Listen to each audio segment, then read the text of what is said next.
जिगर तुलसी सर, कांग्रेस की तरफ से अब इस मुद्दे को लेकर के क्या कुछ तैयारी हो रही है, क्या बातचीत इस पर हो रही है कि ये चुनाव में एक मुद्दे के तौर पर इसको इस्तेमाल किया जा सकता है कि खुद भाजपा के नेता ही अब नहीं चाह रहे हैं कि अब नरेंद्र मोदी प्रधानमंत्री बने? जी देखिए, मैं इस चीज को बहुत ही अलग तरीके से देख रहा हूँ। सबसे पहली बात ये है कि आज की तारीख में कांग्रेस का जो पूरा उदय आप देख रहे हैं, वापस से लोगों के अंदर जो लोगों के मन में जो कांग्रेस के प्रति जो भावना बहुत अच्छे तरीके से बढ़ रही है, आपने हिमाचल प्रदेश में और कर्नाटक के दोनों चुनावों में देखा।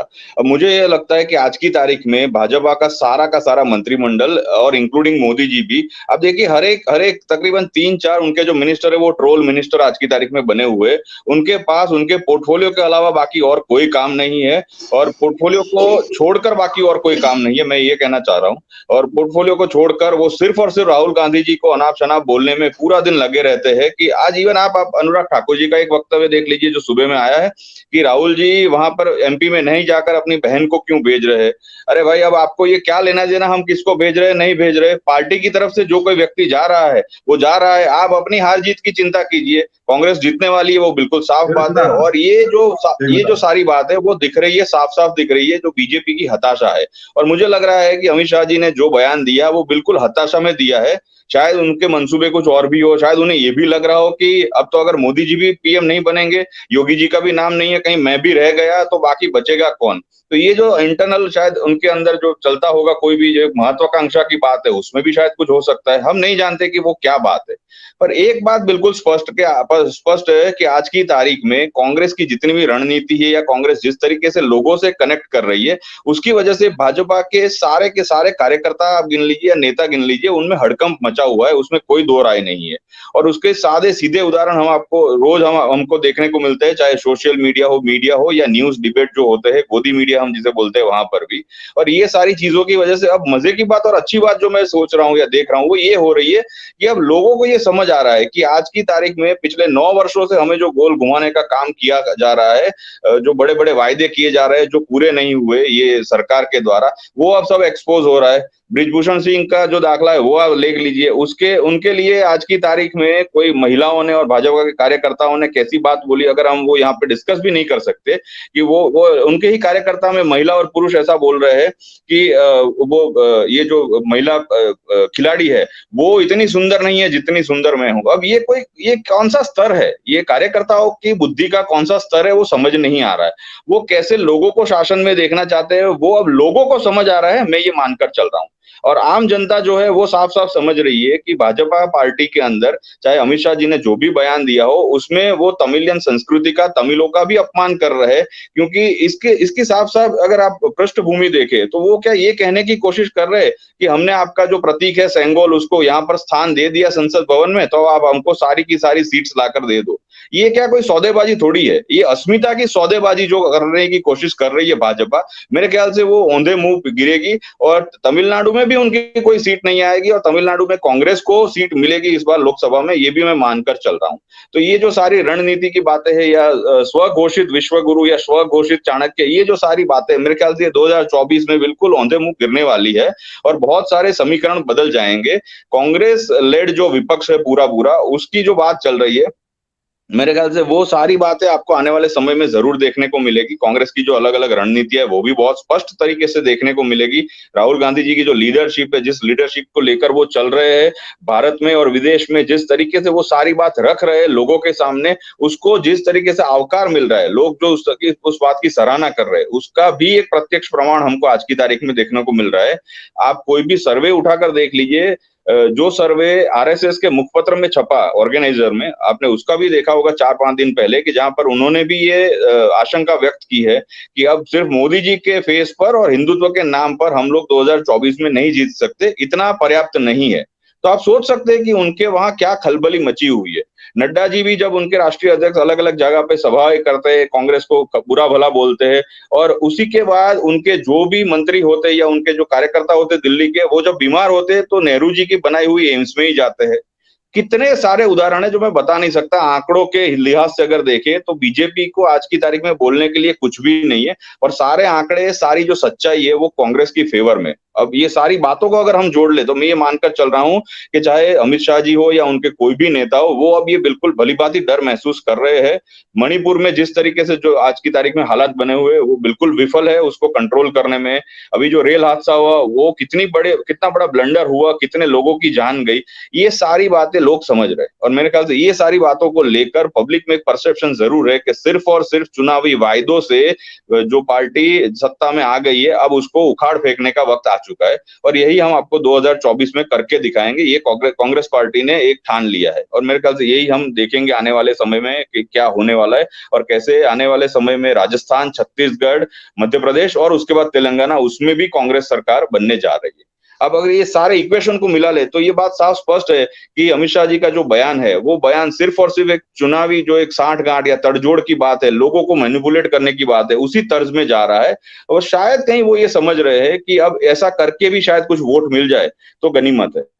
दूसरी एक बात का मैं यहाँ पे उल्लेख कर लूँ कि अगर ऐसा जैसे एक परसेप्शन बनता है कि इनके बाद मोदी जी के बाद योगी जी या फिर जो गुजराती लोग हैं या गुजरात का उनको वोट कहाँ मिलेगा, मेरे ख्याल से ये गुजरात के लोगों को भी अब समझ में आ जाना चाहिए और शायद आ भी गया होगा या आ रहा होगा कि किस तरीके से उनको भी 27 साल तक यहाँ पर जो कुशासन है उसमें झोंक कर बाहर सारे चुनावी वायदे और बाहर जितनी बड़ी-बड़ी बातें वो कर सकते हैं, वो करके गुजरात को भी वो अन्याय कर रहे हैं।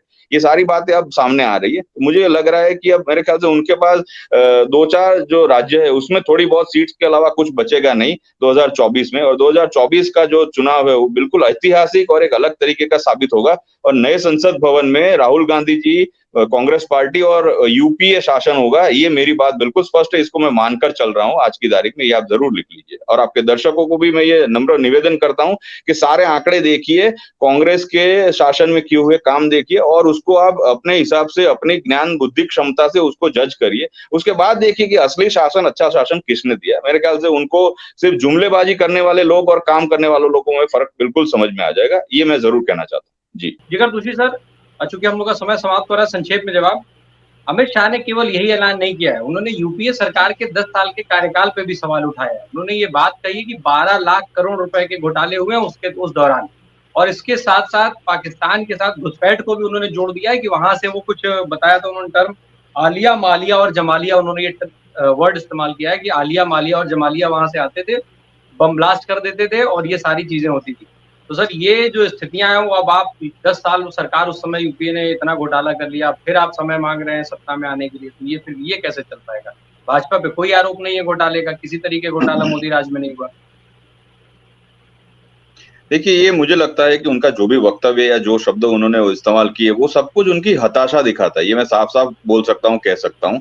दूसरी बात ये है कि एक जो तड़जोड़ की राजनीति हमेशा बीजेपी करती है, इसे मैं सौदेबाजी कहूँगा। सेंगोल के सामने सीट, अगर सेंगोल के सामने सीट उनको चाहिए, तो मुझे लगता है कल आने वाले 10 महीने के अंदर हमें ये भी देखने को मिलेगा कि किसी दिन गुजरात से वो पटोला जो पाटन का फेमस है, वो भी दिखाएँगे कि देखिए हमने इसको यहाँ पे जगह दे दी, आप इसके सामने हमें वोट दे दीजिए।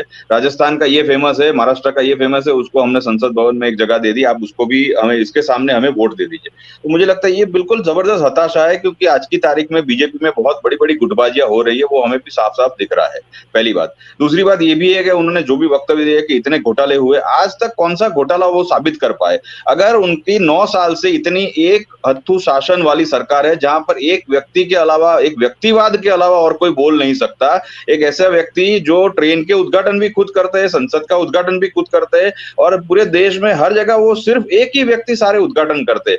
इनकी सरकार और इतना पावर है, तो अब 9 साल से अगर हमारे ऊपर घोटाले के आरोप है, तो आपने हमको जेल में क्यों नहीं डाला?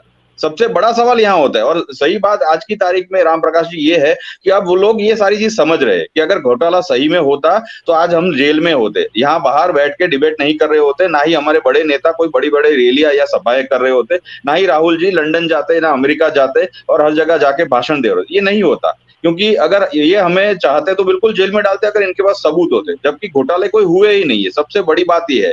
और दूसरी सबसे बड़ी बात उससे ज्यादा ये है कि बीजेपी राज में जितने घोटाले हुए, बीजेपी की एक स्टाइल देखिए आप, ये पूरा कॉर्पोरेट जो स्टाइल है ना, उसमें आप देखिए कि अगर एक एग्जांपल मैं दे रहा हूँ कि 1000 करोड़ का अगर कोई कॉन्ट्रैक्ट है तो उसकी लागत ही वो 1200 करोड़ दिखा देते, तो 200 करोड़ का तो सीधा ऑफिशियल ऑन पेपर फायदा हो गया। तो ये जो प्लान है, जिस तरीके से विवेक जी ने एक बात बताई, वो बात बिल्कुल सही है कि पिछले 9 वर्षों के अंदर हमारे देश में जो हमारा देश के ऊपर जो कर्जा है वो 100 लाख करोड़ रुपया ज्यादा हो गया है। 14 प्रधानमंत्री जो आज तक हुए, उनका टोटल जो कर्जा था देश के ऊपर उस समय लिया गया, वो 55 लाख करोड़ था। आज की तारीख में 155 लाख करोड़ रुपए है। और आप देखिए कि बीजेपी के 400 से ज्यादा कमलम जो ऑफिसेज है, वो 5 स्टार होटल से भी बड़े-बड़े तैयार हो गए पूरे देश भर में। ये कहां से पैसा आता है? इतना करोड़ों अरबों रुपया इनको कौन देता है? आप उसकी तपास कीजिए, उसका फाइंड आउट कीजिए, उसकी रिसर्च कीजिए, वहां पे ईडी और सीबीआई को भेजिए, ये कुछ नहीं होता। ये सारे घोटाले आप देखिए कर्नाटक में क्या हुआ, 40% कमीशन की सरकार गिर गई। साफ साफ बात थी कि किस तरीके से घोटाले हो रहे हैं, किस तरीके से कमीशन खोरी हो रही है। छोटे से छोटा व्यक्ति बीजेपी का अगर कार्य करता है, वहां से लेके बड़े से बड़ा नेता, वो हर जगह भ्रष्टाचार में लिप्त है।